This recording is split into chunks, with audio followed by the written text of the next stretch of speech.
Welcome in to the 2025 NHL Atlantic Division Locked On Preview. We've got the Battle of Ontario and Battle of Florida coming up next.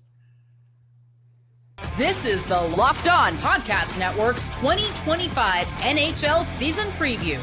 Your team every day.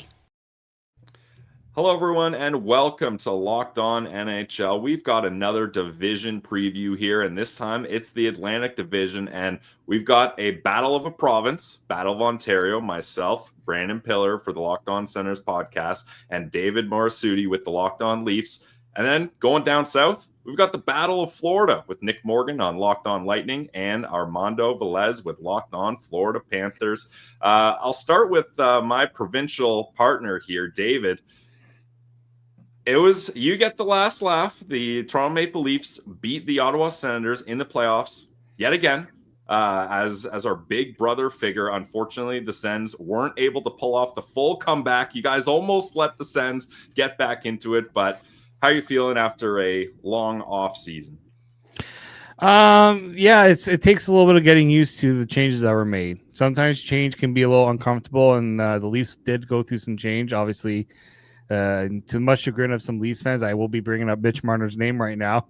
He who shall not be named, but that's a big player gone, right? And that takes a lot for the coaching staff. Is like, how do we go out and replace a guy who scored over 100 points, played on the penalty kill, one of your more trusted forwards in big game situations? Obviously, in the playoffs, the performances weren't there, and that's kind of the balancing act. The team's feels better with the depth that they're able to create from not having a Mitch Marner player in terms of the salary. But now you got to figure out how your team dynamic changes with a player like that gone, because he's a small player, but he had a big role on this team. So there's just a lot of adjustments. I feel like they're going to be coming about. A lot of things are going to be a little uncomfortable at first, but hopefully in the long run will come into work out. And we'll go down to Florida, but we'll let Armando wait a little bit because he's had a lot of time to shine in the spotlight. Twice defending Stanley Cup champions, the Florida Panthers. So I'll throw it to you, Nick. How are you feeling after this offseason? I feel great because it's the first offseason in, I want to say, 4 or 5 years where we haven't had to retool on the fly. And that's kind of the biggest optimism for the Bolts this year, is just they're bringing back pretty much everybody. It's been David, I'm sorry that you're going to have to figure it out this year, but it's tough whenever there's a hole in the roster, whether it's for salary cap reasons, whether you just need to make a change. Whenever there's a big absence of somebody who's helped you, in many cases for us, win 2 Stanley Cups, it's not easy to replace that. This year, we haven't had to do any of that. We're bringing back all of our leading scorers. We're bringing back the same 6 defensemen that we used pretty much game in, game out last year. Really, the only change is Luke Glendenning's gone, and we're switching up one spot on the 4th line. So as long as everybody stays healthy, I feel like the chemistry this year is going to get off to a quicker start. I feel like there's really, other than maybe some player age, no reason, or at least none that we've seen, that anybody is going to regress. So I think the Lightning are still hanging around in that conversation for prime contender for not just the division, but for a Stanley Cup as well. And if you're going to get a Stanley Cup, you're likely going to have to go through Armando's team, the Florida Panthers. I can't think of any real reason why you would have optimism after this offseason.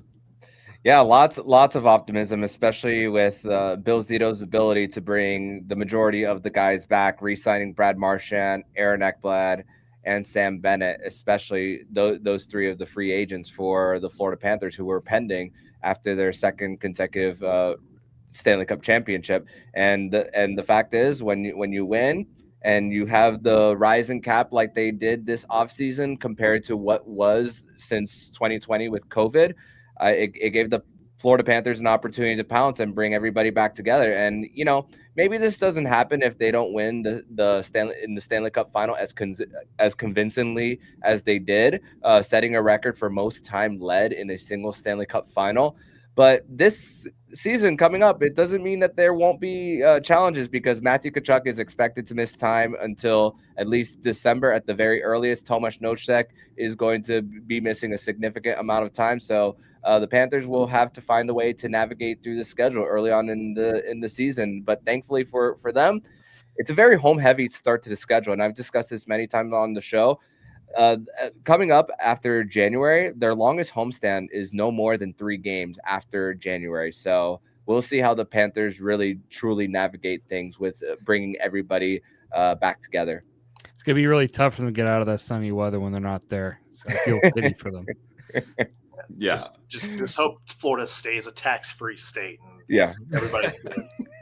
I don't see that changing anytime soon, much to the annoyance of every other team that's not in tax-free states, specifically some certain Canadian teams that don't have that advantage at all whatsoever. Now, as far as the Ottawa Senators go, this is an optimistic franchise after missing the playoffs for 7 straight years, something that neither the 3 of you guys have had to endure with your teams in a long time, those long playoff droughts.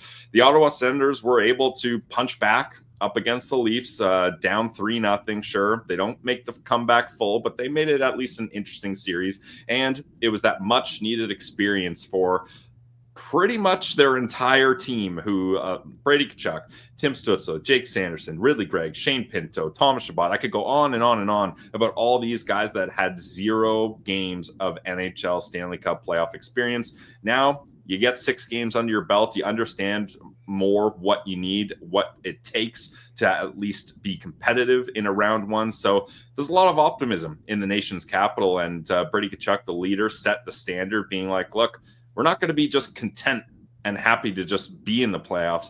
We want to start doing some damage. And he's got a front row seat watching his big brother, Matthew Tkachuk, have lots of playoff success. So he's going to want a taste of that himself. And hopefully one day he can be inviting Matthew to a Stanley Cup party rather than attending one on his own. But to get to the playoffs, guys, you got to have a good regular season, and our friends over at FanDuel have set the over-unders for points for all of our teams. We're pulling it up here on YouTube. For the Florida Panthers, their points are set at 105.5 over-under. The Lightning, 102.5. Leafs, 99.5. And the Sens at 95.5. Let's start with you, Armando, because your team is the highest here at 105.5.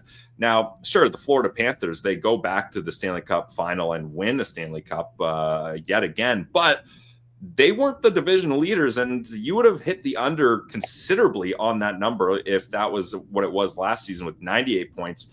How are you feeling about hitting more than 105 points this regular season? I would go with the under for the Panthers because, the Panthers were the first team to win the Stanley Cup, not having home ice advantage throughout the entirety of the playoffs since the 2012 Los Angeles Kings.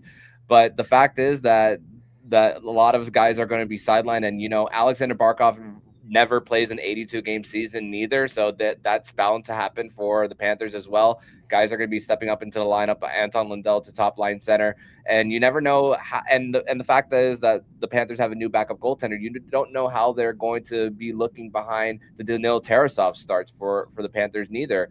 And there's also a new third pair with Jeff Petrie in the mix. So it's also going to be. I'm interested to see how the beginning of the season is going to be for the Panthers there, and it might let them to not winning the division. So it's funny because I had a show with Kevin Rogers of Locked On Bets, and he was projecting that the Tampa Bay Lightning have the best chance possibly to win the division, and I would go for the under for the Panthers there.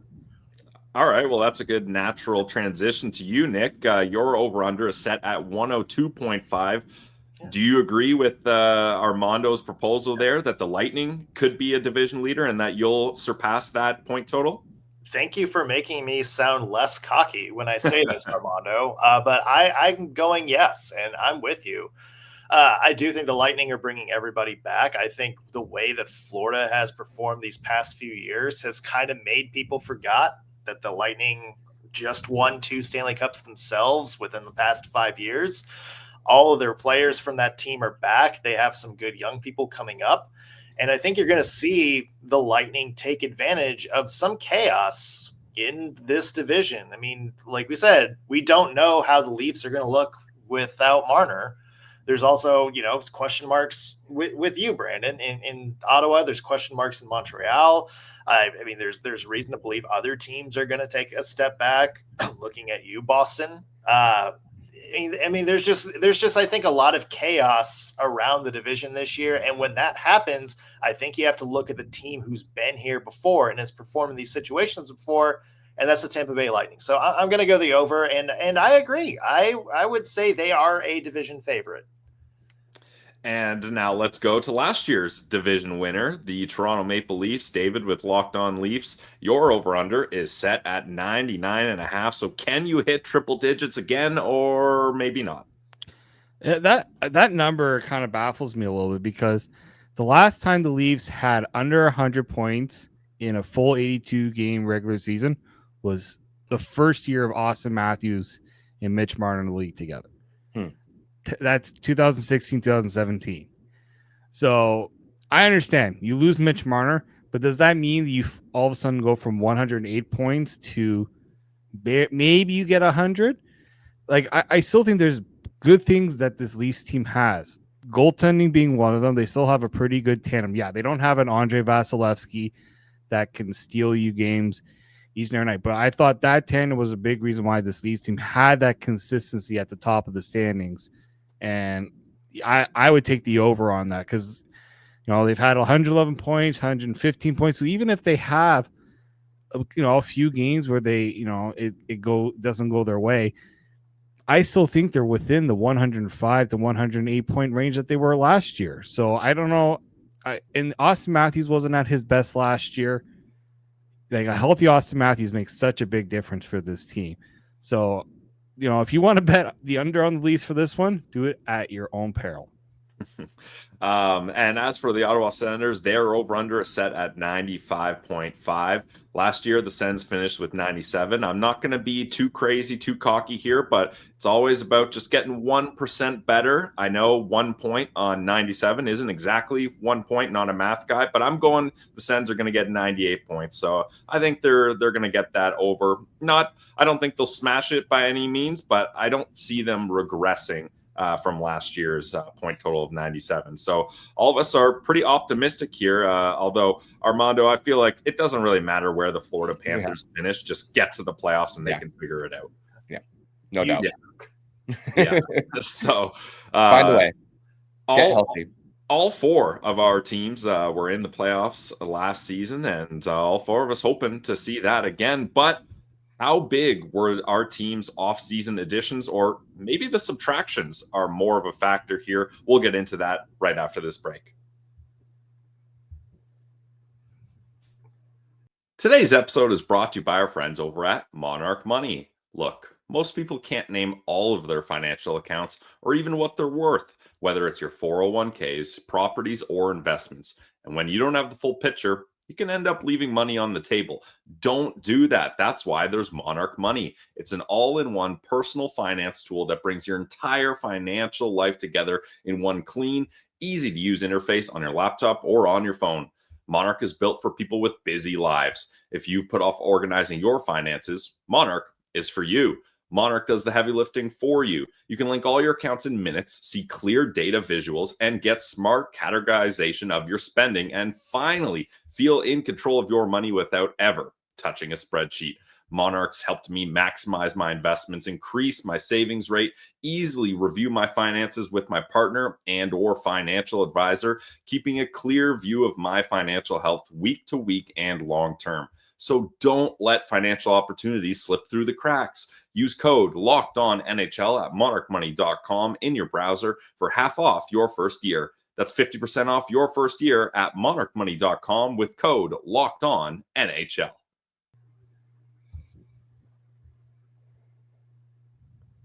All right, everyone. Brandon Pillar here with David, Nick, and Armando of Locked On Leafs, Locked On Lightning, and Locked On Panthers. We teased it before the break. Off-season additions, or for a lot of our teams, more likely the off-season subtractions are going to be the bigger story, as neither team, and if anyone wants to hop in here, correct me if I'm wrong, neither team really made a massive, major splash as far as additions go. Don't think so. No. Oh, Yeah, it was more like keeping everybody for in the case of the Panthers and just adding a few veterans. Luke Cunnin, Matthew Tkachuk's childhood friend, who Bill Zito was also his agent. Jeff Petrie, who spent some time with Montreal, Detroit, and now going to be the new third pair guy as Nate Schmidt walked. And then the trade for Danil Tarasov, someone Bill Zito knew in Columbus, who him and Sergei Bobrovsky are actually from the same exact hometown in Russia. And Bobrovsky looked up to Tarasov's dad, and Tarasov looked up to Bobrovsky. So we're hoping that with Bobrovsky being in the last year of his contract, maybe this could be a transition for the next goalie of the Panthers, unless Bobrovsky signs a short-term deal after this year. But that's the part that the Panthers are trying to figure out for now and the future. So with you, Armando, I want to tie more into the guys that you kept, because I think the second the Stanley Cup was awarded, everyone's question was, well, who amongst Bennett, Marchand, and Ekblad are going to be gone? Is it going to be 1, 2, or 3 of them? Nobody, and maybe I'm wrong, maybe you thought it, but nobody thought they were going to keep all 3 of these guys. Just how surprised and how pleased were you that they were able to do that? I said that 2 out of the 3 were going to stay, not all 3, but then it was the order: Bennett, Ekblad, then Marchand in that. So the priority were the guy who won the Conn Smythe, then the homegrown player, and then the guy who really took the Panthers to a different level in this year's Stanley Cup playoffs for them. And the thing is, with the term, some of them might not age well. I mean, the Ekblad contract does have an opportunity to age well because he's making lesser. It's a lesser percentage, but the Bennett contract, that one's going to be looking good in the first few years and might not look so great at the tail end of it. But thankfully, most of Bill Zito's contracts expire either at 2030 or the no movement clauses go to modified no trades after that. So there's still some future flexibility there for the Panthers front office. Yeah, Armando's looking ahead to 2030 when he's looking at guys leaving. Nick, let's go to you here. The Tampa Bay Lightning, like you mentioned, they're pretty much running it back from last season, but in a case similar to the Ottawa Senators, their biggest additions weren't in the offseason, but at the trade deadline or right around the trade deadline. So how do you think those players are going to perform? And I mean, Yanni Gourde, a returning Tampa Bay Lightning. Well, I was going to have Yanni Gourde back because the fourth line, I think, was a weak spot for the Lightning for a lot of last year. And now you have a guy that's coming in and sort of being the anchor for the bottom 6. And he's even more important because Nick Paul is going to be out for at least the first month of the season. Oliver Bjorkstrand, to me, is a very intriguing guy that we got at the deadline because, you know, we saw him in Columbus. We know he's got some offensive potential, or at least some depth, you know, offensive output. Showed that a little bit in Seattle, but now he's coming in and kind of being a depth player for the Lightning. I really like what I saw from him before he got hurt, before the playoff series started last year. And he's come back in camp and has looked really, really solid. And John Cooper's using him as kind of a Swiss Army knife in a lot of different roles on the power play and the penalty kill as sort of that bumper winger who adds some energy to the third line. So that's a guy that I'm intrigued. The one off-season addition we did make, and David, back me up on this, Pontus Holmberg, that's a name I think to watch if you're a Tampa Bay Lightning fan, because he's a player that, you know, he's not a star. He's not going to score a lot, but does a lot of things well. And I think he's going to fit that sort of Brian Boyle, Pat Maroon, Alex Killorn, you know, Pierre-Edouard Bellemare role of just sort of being a vibes guy that you can use in a lot of different scenarios. So there are some new faces or newer faces that I think are going to make a big impact in the Lightning this season. Yes, Pontus Holmberg. I think what I will say with him, you can put him up and down the lineup for sure. The Leafs had him at points on the second line. They've used him at center. They had him on the third line. Maybe miscasted in some ways as a second guy. He just doesn't have the offense, but he puts the effort in. You'll never question Pontus Holmberg's effort, and the fact that he was able to earn himself minutes with a coach like Craig Berube, I think will work pretty well with John Cooper, who's also a very demanding coach for what I've seen, and demands his players to bring some energy. And I think that's what he will definitely bring. He'll bring the energy. But if you're seeing him playing your top six a lot, that means someone in your top six is either hurt or not performing to John Cooper standards. But I think that's, it affords them a really nice, versatile option to go up and down the lineup. Now, I saved you for last, David, for a reason, because pretty much the Leafs out of the three of us had the biggest change, I'll call it, in the offseason. Mitch Marner signed and then immediately traded to the Vegas Golden Knights. And the Leafs have had to find ways to, I don't want to say replace him, but let's say use that extra cap space to fill out the rest of the roster. In your opinion, how do you think they did?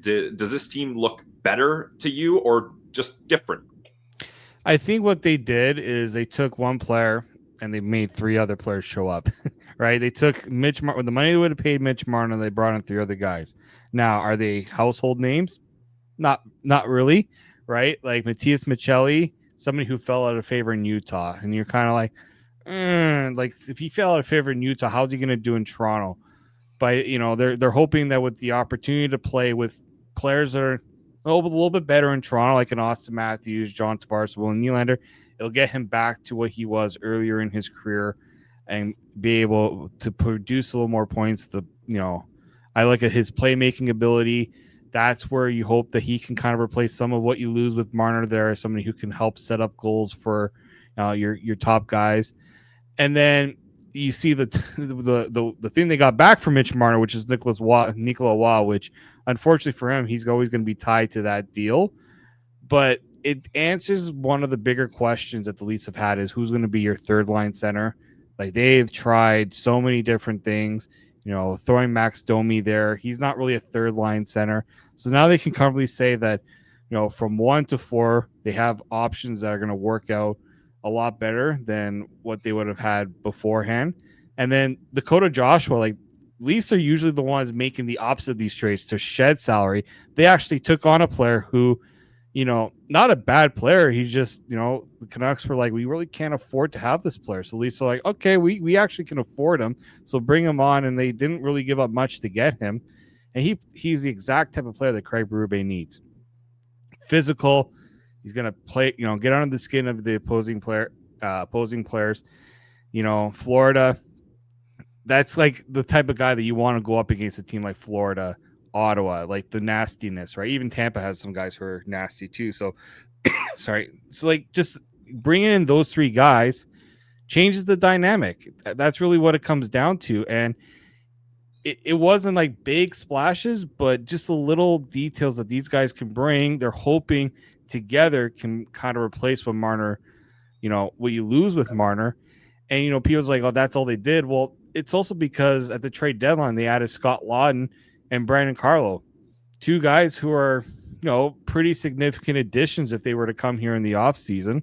And they paid they paid a price for those two players because they had term when they brought them in. That's something the Leafs had never really done very often. They're always bringing in a guy, he's gone in the offseason, right? Ryan O'Reilly, gone. I look at Nick Foligno. Yep. Gone. Like, the Leafs had done too much of that over the years. So they actually decided, let's bring in guys. If we can get somebody with term, it actually helps, eliminate the need to go out and make those big moves in the offseason because, frankly, in free agency, there really wasn't. If you're trying to find a Mitch Marner replacement, there really wasn't a guy there that the Leafs could bring in to really help, replace him. So what they did, we'll just see if we can get some internal improvement as well as bringing in guys, that were not fit elsewhere. Oh, we lost Armando there. He didn't like your points, David, so he bounced out of here. Yeah, as soon as I brought Dakota Joshua, he's like, nah, I don't like this guy. I'm out. Yeah, screw him.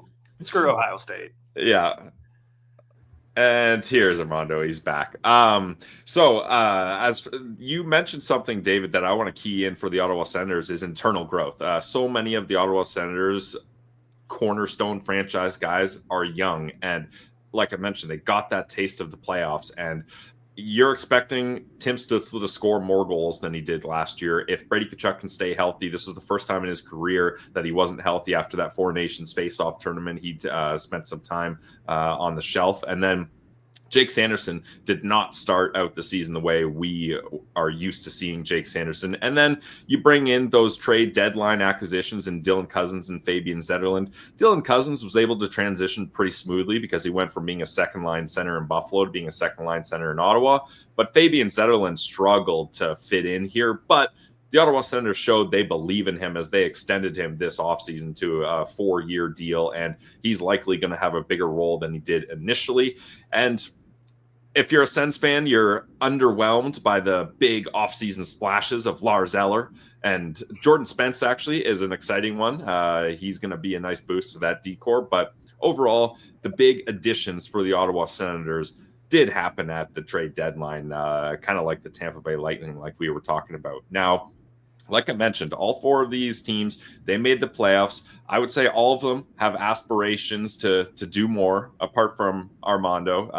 You can't do much more than winning the Stanley Cup again, although a three-peat does not happen very often, so that would be extremely exciting for everyone down in the Sunshine State. Well, not everyone, I should say. But what is at stake for each team here? We're going to get into that next. You're listening to Locked On NHL.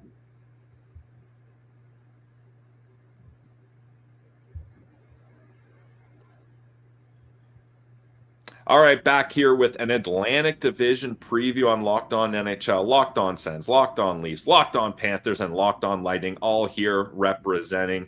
So we're going to discuss what is at stake for each team. I would say all 4 of our teams have something at stake here, and if expectations are not met, things could change. I'll start with you, though, Armando. The Florida Panthers, 3 straight Stanley Cup finals, 2 straight Stanley Cup victories. Are they in a state where if they don't make it to the finals or at least don't look like the same Florida Panthers in the playoffs, that there could be changes made? Or is it kind of like, look, Bill Zito, Paul Maurice, what more can you ask from them? If they have a bit of a down year, whatever you want to call that, they're still perfectly safe. Is there, I guess, better way to word this, is there anything at stake for the Florida Panthers? I mean, you don't bring the guys back that you did for just for bringing them back. You want to try to run it back and do it again, all over again. And I actually did have an episode saying, is it actually cup or bust for the Florida Panthers? And I said, yes, it is for them. But at the same time, if they don't win the Stanley Cup, there's also lessons that can be learned from it, and that they could take away, because you think about the LA Kings, they didn't win in consecutive years. The Blackhawks didn't win in consecutive years. So there's also things that you could look and to improve the roster, as there's going to be guys who are going to be up for contracts even next year. Nico Mikkola as a depth defenseman. I said in an episode that they should hold off on extension talks and wait to see what the state of the cap is. Plus, if they three-peat, Mackie Samoskevich is likely going to get a bridge deal come next offseason. They actually signed him to a 1-year deal this offseason because they just needed to fit everybody. But yeah, this was all to go all in once again. They're not going to be really active at the trade deadline. Yeah, there's going to be a playoff cap this time around, so there's going to be some tough decisions to be made on an Evan Rodriguez or a Jesper Boquist when Matthew Tkachuk is actually healthy enough to play. So their depth is going to be dwindled a little bit once midseason comes around. So it's going to be harder, but the Panthers do have the core in place. They have a core 10, which is crazy to even say out loud to begin with, a core 10 that's like locked up for many years. So if there are changes that are going to be made, it's going to be very minor ones. Nick, I want to transition it to you with 2 questions.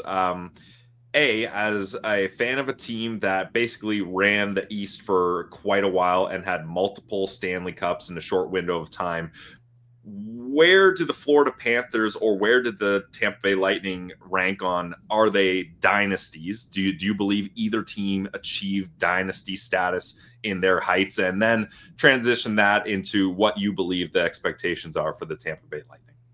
if you win back-to-back cups and you go to 3 cup appearances in 3 straight years, which both of our teams did, because the Lightning lost to the Avalanche the year after they won back-to-back, yeah, I would say there's at least some talk of a dynasty there. Okay. Number 2, for the Lightning, the big question I think that everybody is asking is just how long is this window open? And if you talk to a lot of, I guess, pundits around the league, there's been a lot of talk about the window's closed. Look what Florida's doing. They're stepping up. You look at Montreal and Ottawa kind of peeking around the corner. Even Detroit starting to creep up there with some of their prospects. You're thinking, okay, this is a team that maybe doesn't have a lot of time left.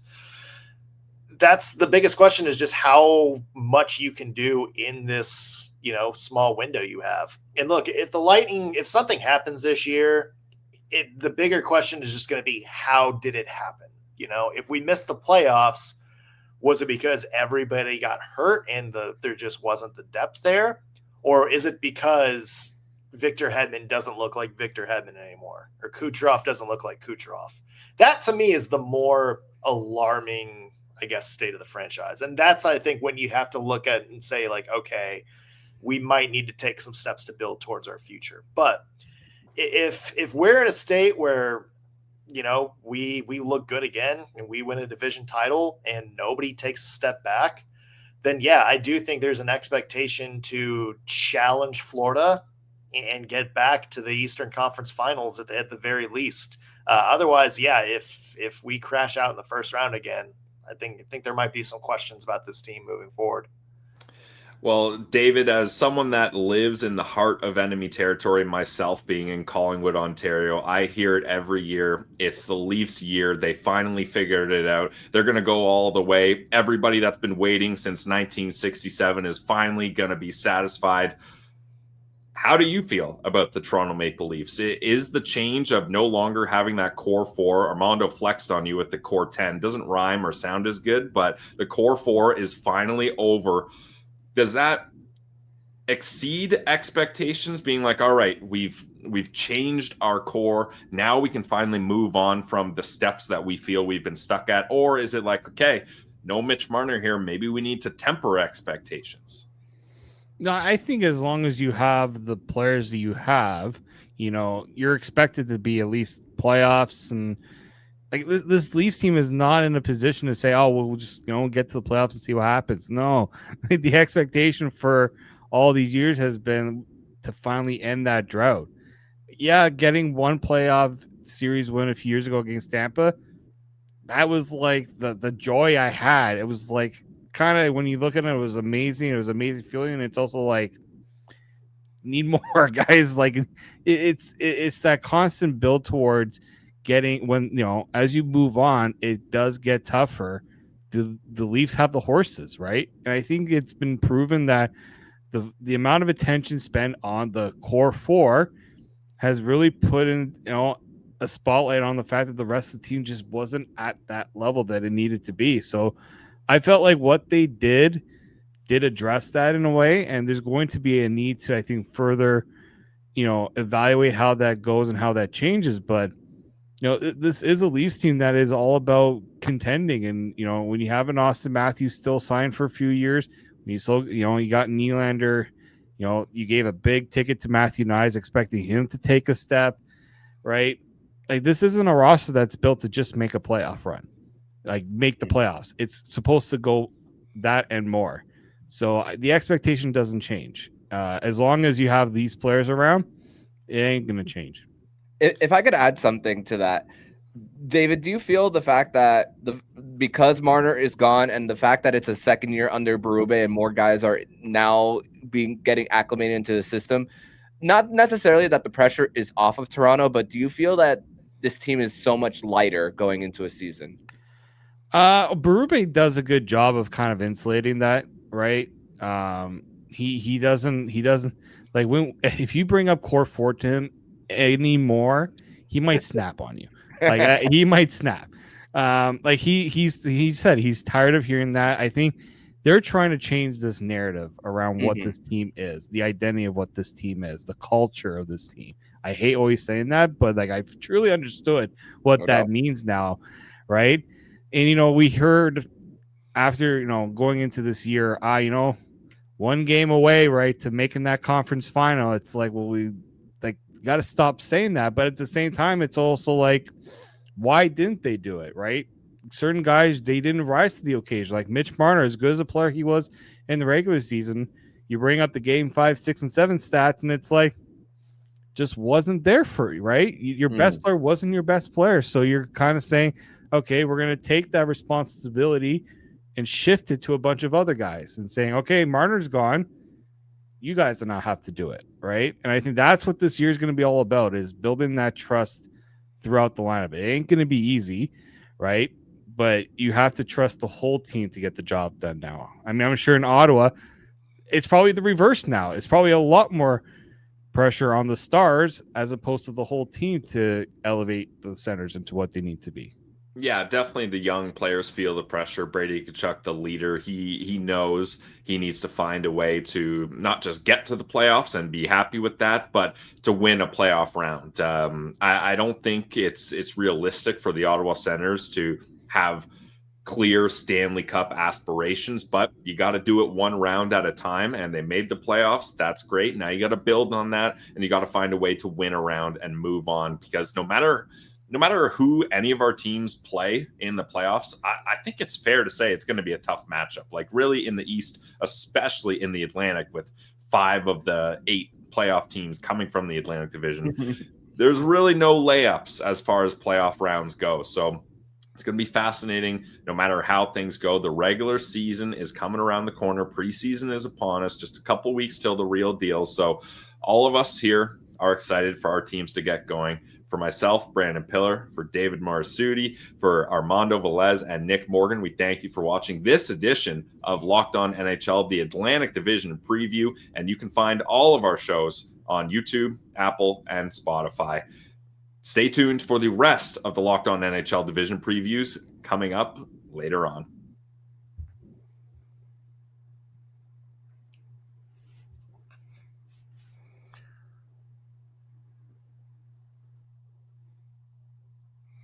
There we go. Perfect. Good job, Brandon. Nice.